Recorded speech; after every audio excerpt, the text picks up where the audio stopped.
नमस्कार, स्वागत है आपका हमारे यूट्यूब चैनल में। सबसे पहले आप सभी को जय श्री राधे, जय श्री कृष्णा।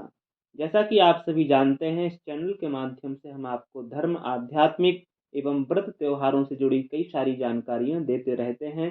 उसी क्रम में आज हम फिर से हाजिर हुए हैं आपके समक्ष एक महत्वपूर्ण जानकारी लेकर।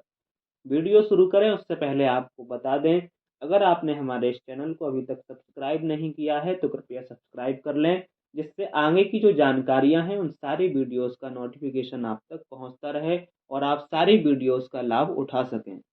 तो चलिए शुरुआत करते हैं वीडियो की। अक्सर लोगों के प्रश्न होते हैं, कई लोग हमसे पूछते भी हैं कि पौष के महीने में, जिसे हम कहीं कहीं खरमास भी कहते हैं, तो इस महीने में शुभ काम क्यों नहीं करने चाहिए। काफ़ी मान्यताएं हैं कि पौष के महीने में किसी प्रकार का कोई शुभ कार्य नहीं होता है, तो क्यों नहीं होता है, क्यों नहीं करने चाहिए, ऐसे कई लोगों के प्रश्न होते हैं। तो आज हम इस वीडियो के माध्यम से आपके सारे प्रश्नों का उत्तर देंगे। सबसे पहले तो आप ये समझ लीजिए कि ये पौष का महीना पड़ता कब है। तो ये शुरुआती दिसंबर से लेकर और संक्रांति के पहले पहले तक लगभग समाप्त हो जाता है। इस बीच का जो समय रहता है वो पौष के महीने में ही आता है। सटीक जानकारी प्रत्येक वर्ष की अलग अलग आपको पंचांग के अनुसार मिल सकती है। पौष के महीने की बात करें तो इस महीने में खासकर संकल्पित अनुष्ठान नहीं करना चाहिए। ध्यान देने वाली बात है, किसी कामना से किसी प्रकार का कोई संकल्पित अनुष्ठान नहीं करना चाहिए। जैसे विवाह, गृह प्रवेश, जनेऊ संस्कार, मुंडन संस्कार, नामकरण संस्कार और कोई भी संकल्पित अनुष्ठान हो, इस तरह के शुभ कार्य इस महीने में नहीं करने चाहिए। ये सब वर्जित माने गए हैं। अब कुछ लोग पूछते हैं कि हम कोई पूजा पाठ घर में कराना चाहते हैं तो वो कराना चाहिए या नहीं कराना चाहिए, या हम स्वयं कोई पूजा पाठ करना चाहते हैं पौष के महीने में तो उसे कर लेना चाहिए या नहीं करना चाहिए। तो इसके बारे में भी हम आपको स्पष्ट रूप से बता देते हैं।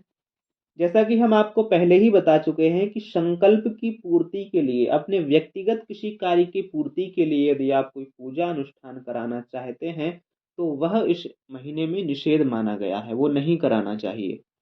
इसके अलावा अगर आप भगवान के लिए कोई उत्सव, पूजा पाठ कराना चाहते हैं या निस्वार्थ भाव से आप कोई भी अनुष्ठान कराना चाहते हैं तो वो आप इस महीना में कर सकते हैं, उसमें बिल्कुल भी किसी प्रकार की कोई रोक नहीं है।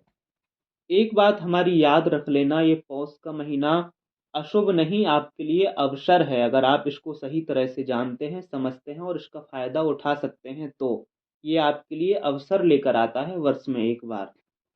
जप तप साधना उपासना के लिए यह पौष का महीना एक बड़ा अवसर है। यह महीना बनाया ही इसीलिए गया है कि आप खुद के लिए कुछ करें, अपने भगवान के लिए कुछ करें, अपने इष्ट के लिए कुछ करें। आप इस संसार के लिए बहुत कुछ करते हैं, अपनी इच्छा पूर्तियों के लिए बहुत कुछ करते हैं, अनुष्ठान कराते हैं, पूजा करते हैं, लेकिन ये पौष का महीना संकेत करता है कि हमें स्वयं के लिए, परलोक के लिए भी कुछ कर लेना चाहिए। उसके लिए यह महीना है, इसीलिए इसे भगवान ने स्वयं के उद्धार के लिए निर्मित किया।